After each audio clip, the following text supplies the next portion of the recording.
The Young and the Restless spoilers December 19, 2025.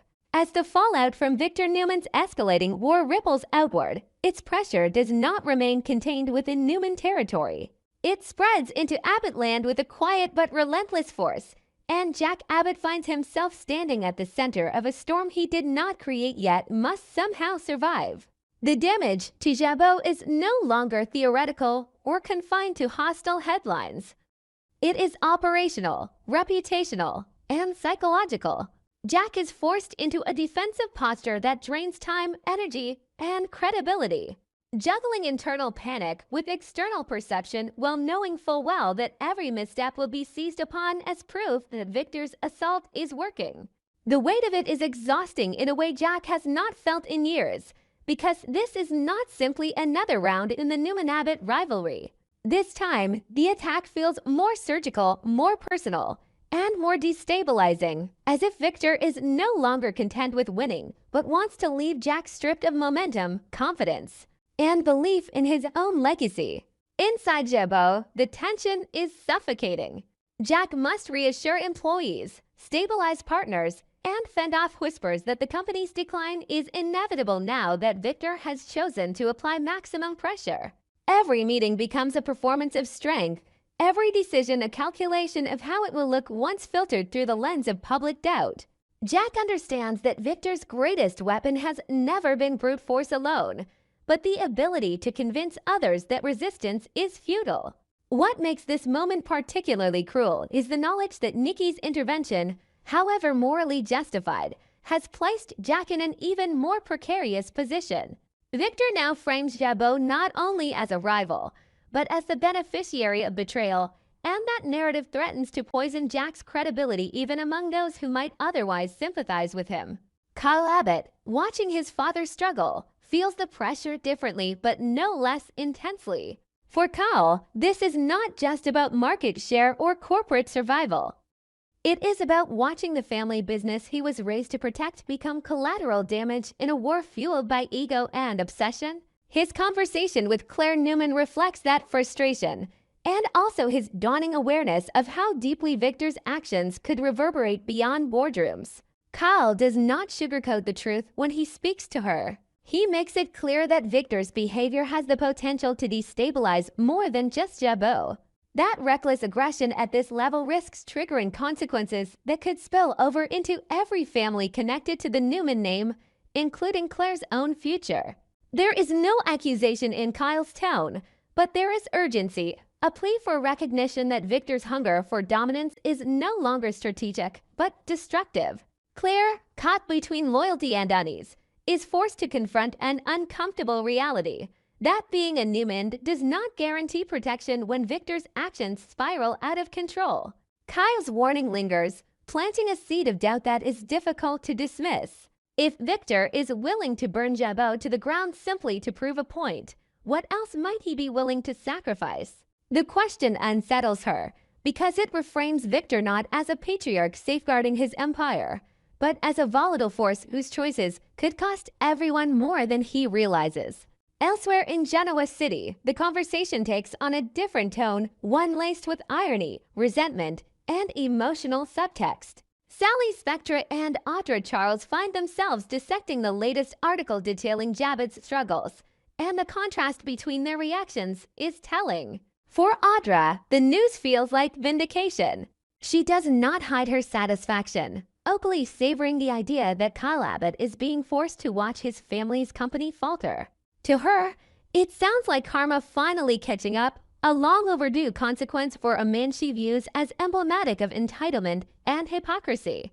Audra's pleasure is sharp, almost gleeful, revealing how deeply her resentment toward Kyle runs. Sally, however, listens with a more discerning ear. She notices not just what Audra says, but how often Kyle's name surfaces in her commentary, how consistently her emotions spike whenever he is mentioned. Sally points this out with pointed honesty, observing that Audra seems unable to discuss the situation without circling back to Kyle himself. The implication is uncomfortable but unavoidable, that Audra's fixation may not be as simple as professional rivalry or righteous anger. Sally suggests that Audra's reactions carry the unmistakable energy of unresolved feelings, the kind that blur the line between hatred and attraction. Audra bristles at the suggestion, her shock immediate and defensive. She insists that Kyle is the worst kind of person, that her disdain is rooted entirely in principle, not emotion. Yet when Sally reminds her that years ago she willingly slept with him, the narrative Audra is trying to maintain begins to crack. The past intrudes on the present, complicating Audra's claim that her feelings are purely about revenge. Sally's question is not accusatory but probing, asking whether Audra is truly motivated by justice or whether something far more personal is at play. The idea unsettles Audra more than she expects. She pushes back hard, rejecting the notion that she harbors any lingering affection for Kyle, adamant that she finds him repulsive and beneath her interest. Still, Sally's observation lingers in the air between them, refusing to dissipate. Sally frames it not as accusation, but as pattern, suggesting that Audra and Kyle share the kind of volatile chemistry that often transforms animosity into attraction. Whether either party wants to admit it or not, Audra denies it fiercely, insisting that there is nothing there, that Kyle holds no appeal, emotional or otherwise. But her intensity betrays her, hinting at an internal conflict she is not ready to confront. This exchange, seemingly small in the grand scheme of corporate warfare, underscores a larger truth about the chaos unfolding across Genoa City. Victor's actions are not just destabilizing companies, but stirring buried emotions, unresolved grudges, and fractured loyalties. Jack struggles to hold Jabot together while carrying the added burden of being seen as the beneficiary of Nikki's defiance. Kyle grapples with the fear that his family's legacy could be irreparably damaged by a war he cannot control. Claire begins to question the cost of blind loyalty. Sally senses emotional fault lines others prefer to ignore.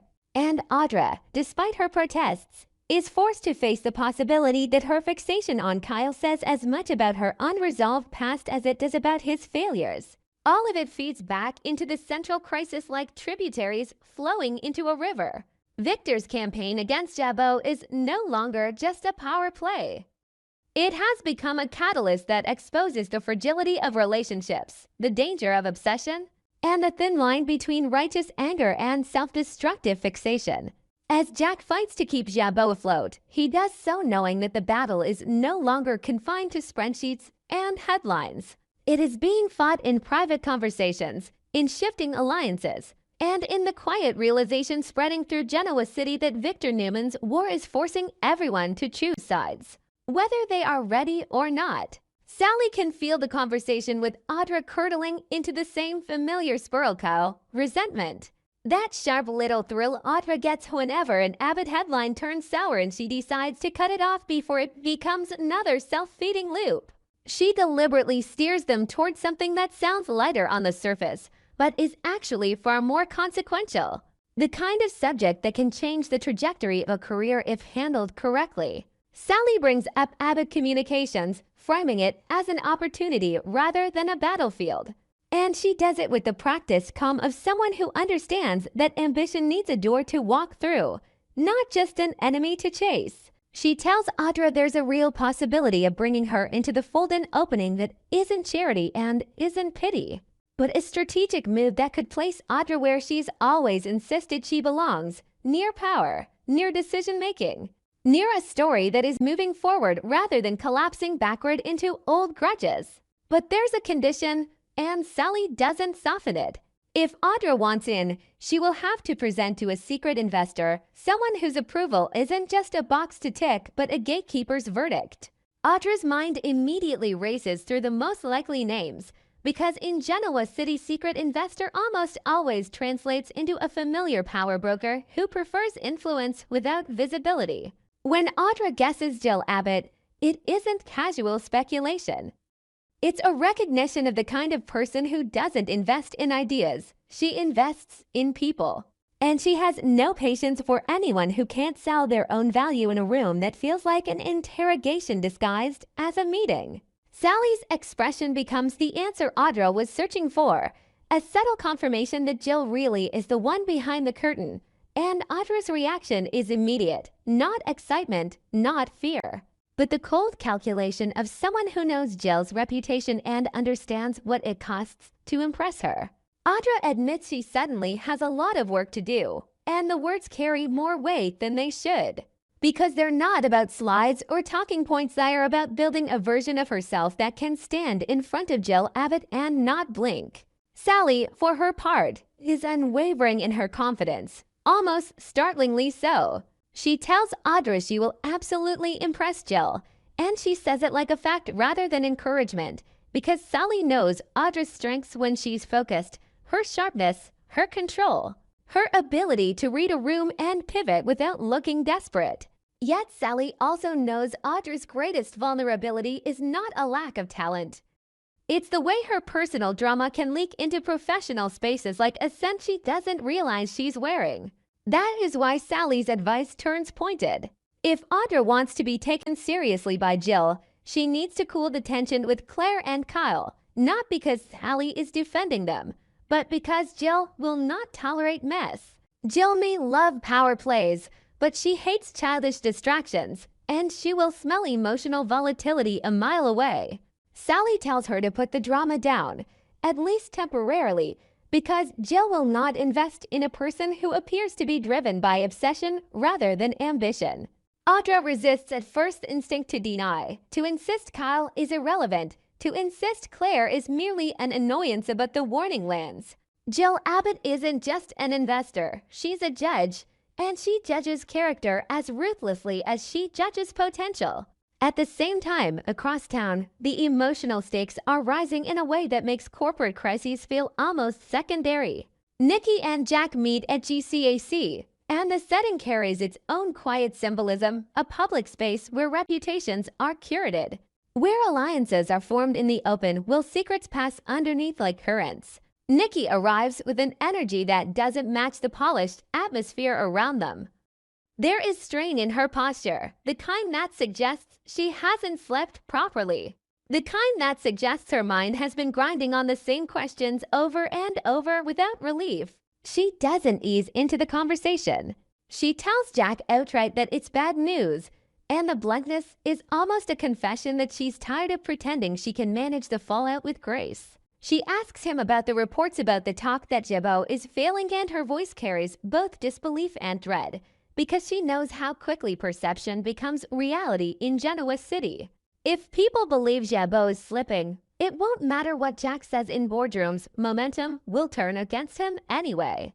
Nikki's next question is even sharper, cutting straight to the heart of what she fears most, whether Victor has already released the program. Whether he has already pushed whatever weapon he's been holding into the world where it can't be contained.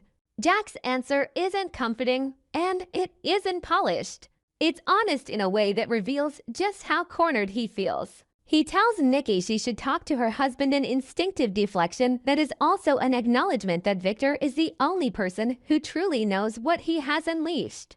Jack admits he still doesn't understand how Victor found out what he found out, and that line matters because it exposes Jack's deeper fear, that Victor isn't just winning, he's watching, anticipating, exploiting. Jack says he has to ask questions, and the way he says it suggests he is running out of time to do so. There is a quiet desperation in him, the exhaustion of a man trying to hold up a structure while someone keeps removing its supports. Nikki absorbs this, and it hits her like a private punishment. Her face tightens not because she is surprised, but because she recognizes what Jack is about to imply, even if he hasn't said it yet. When Jack begins to circle around the issue of how Victor knew, Nikki's pain becomes visible. She tells him it hurts that he would even ask, and she says it with the wounded dignity of someone who has been accused by implication too many times lately.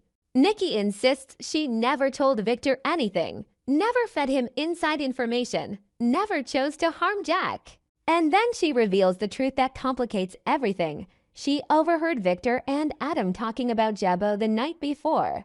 The confession lands like a stone dropped into water, because it immediately raises the question that Jack cannot avoid, the question that feels both fair and cruel. If Nikki heard the meet, she knew Victor had discovered something we didn't. She warned him the moment she realized the danger. Jack doesn't rage. He doesn't accuse her of malice. That would be too easy to clean, and Jack knows Nikki isn't built that way. But his disappointment is sharp precisely because it's controlled. He tells her that warning him right away could have changed everything, and he says it with the weight of a man who understands how small timing differences become enormous in war.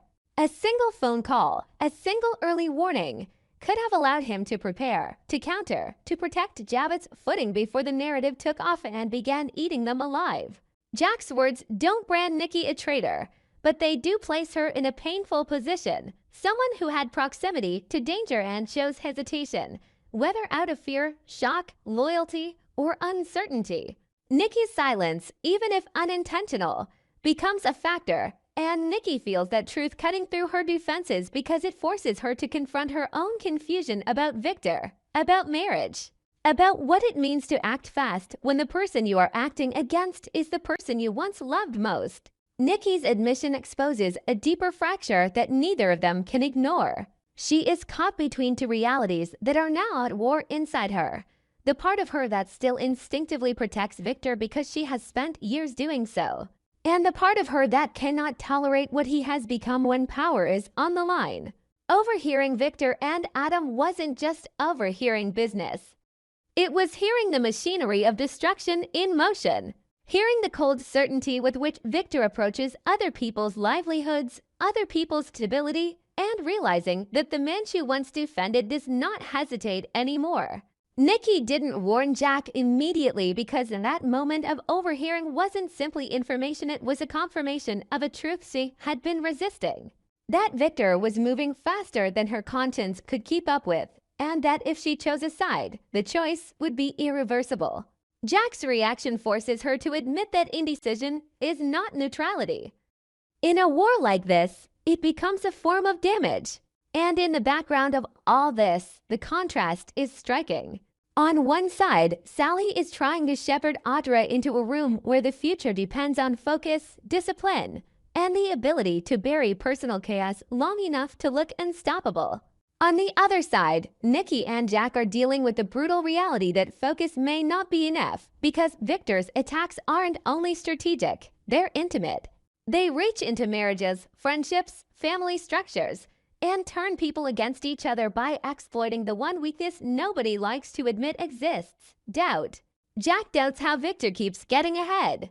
Nikki doubts whether she can outrun the damage Victor is willing to cause. And Genoa City, watching the headlines and whispering behind closed doors, begins to sense that this conflict isn't trending toward a neat outcome. It's spreading, destabilizing, pulling everyone into its orbit. Investors like Jill, players like Audra, messengers like Sally, heirs like Claire, and even the people who once believed they could stand between Victor Newman and his worst instincts. The tension that has been simmering beneath the surface finally crystallizes when Kyle allows himself to say aloud what he has been circling for days. In his mind, Victor Newman is no longer just an abstract threat or a shadowy force manipulating events from a distance. He has become the most plausible suspect in the quiet destruction of Kane Ashby's company. Another casualty in a pattern Kyle has learned to recognize all too well. To Kyle, this is not paranoia or bitterness, it is pattern recognition born of growing up in the crosshairs of the Newman-Abbott War. He tells Claire plainly that Victor has both the motive and the means, that the collapse of Kane's business fits too neatly into Victor's long-standing habit of dismantling anything connected to his enemies, and that now Victor seems poised to unleash that same artificial intelligence weapon on Jabot itself. The way Kyle says it makes clear that he is not speculating. He is warning her, trying to pull her out of denial before the damage becomes irreversible. Claire pushes back instinctively, her loyalty flaring even as unease flickers behind it. She insists it is unfair to pin every problem Jabot is facing on her grandfather, that Victor has become an easy villain whenever things start to fall apart. Her words sound rehearsed, the kind of defense someone learns when they have spent years explaining away the behavior of a powerful man they love. But Kyle doesn't retreat. He tells her that Victor's hatred of Jack runs deeper than business, that it is personal in a way that has never truly faded, and that Victor would gladly burn down an entire company if it meant humiliating Jack one more time. Kyle traces the origin of this renewed war back to a moment that still reverberates through all of their lives, the night Jack was in a hotel room with Nikki. To Victor, that night was not just a betrayal of marriage. It was an unforgivable challenge to his dominance, a wound to his pride that never healed and never stopped festering. Claire listens, and something shifts. The pieces begin to align in a way that makes her uncomfortable, because the story Kyle is telling intersects with something she has tried very hard not to dwell on, Nikki's struggle with alcohol. And the way that struggle became a catalyst rather than a footnote. Claire realizes, with a sickening clarity, that the current explosion may have been reignited not by corporate strategy alone, but by unresolved trauma tied to Nikki's addiction and Victor's inability to forgive vulnerability in anyone but himself. The realization hits her with personal force, and guilt rushes in before she can stop it. She says that maybe this is her fault, that perhaps if she hadn't done what she did, if certain truths hadn't surfaced the way they did, none of them would be standing in this wreckage now. It is the kind of self-blame that comes from loving people who refuse to take responsibility for their own damage. Kyle is quick to clarify that he is not saying any of this to hurt her, and that matters more than he realizes. He is trying to understand the situation, not assign blame, and he tells her as much. What he needs is a solution, some way to stop Victor before Jabot becomes another name on the long list of things he has destroyed. Claire clings to that idea, insisting that there must be a way to fix this, because the alternative is too bleak to accept. Her hope is fragile but genuine, rooted in the belief that if people talk soon enough, if the right voices reach Victor, maybe the worst outcome can still be avoided. But the moment fractures when Kyle receives a message from Jack, the urgency in it impossible to ignore. Kyle tells Claire he has to go, and the unfinished conversation hangs between them like a warning neither of them is ready to fully confront. At the Abbott mansion, the mood is tense and focused, stripped of any illusion that this is just another skirmish. Jack wastes no time when Kyle arrives. He tells his son to reach out to Summer Newman, to ask her to talk to her mother and see if Phyllis might be willing to help them navigate the chaos Victor has unleashed. Jack understands the irony of it, understands how much history complicates the request, but desperation has a way of flattening pride.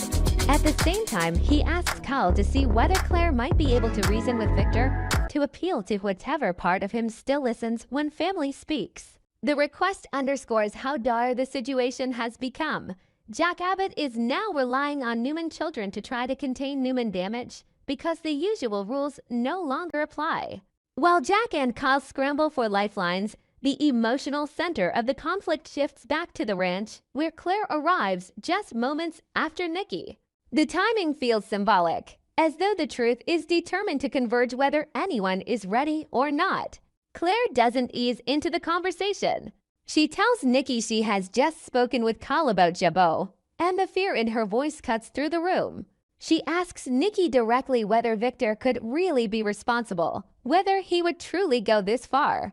She begs, almost without realizing it, for reassurance that this isn't real, that her grandfather hasn't crossed yet another line that cannot be uncrossed. Nikki doesn't soften the truth. She tells Claire that it is real, and that alone feels like a kind of violence. Claire reacts with shock that quickly hardens into moral clarity, calling Victor's actions cruel and unnecessary. For the first time, she is not defending him reflexively. She is judging him. Nikki watches this transformation with a mixture of sadness and grim recognition, because she knows exactly what it feels like to reach that point. The moment when loyalty begins to fracture under the weight of too many forgiven sins. Nikki speaks carefully, aware that her words will land differently now that Claire is seeing Victor with clearer eyes. She tells her that if Victor continues down this path and Jack loses Jabot, Victor himself may lose something just as precious. The implication doesn't need to be spelled out. Power gained at this cost corrodes everything around it, including the family Victor claims to be protecting. Nikki admits that she has always stood by Victor, that she has defended him more times than she can count, excusing behavior that others would have walked away from long ago. But she also admits that this time feels different, heavier, as though forgiving him again would require her to abandon something essential within herself. Claire asks the question that has been forming since the moment she walked in, the question she is almost afraid to hear answered. Does Nikki worrying that she may not be able to forgive Victor for this? Nikki doesn't hesitate. She says that is exactly what she is saying, and the finality of it echoes through the room. It is not a threat or an ultimatum. It is a boundary, quietly and firmly drawn. Nikki has forgiven Victor many things: betrayals, manipulations, emotional absence, but this attack, this willingness to destroy Jack's life and destabilize entire families to settle old scores, may be the one thing that pushes forgiveness beyond reach.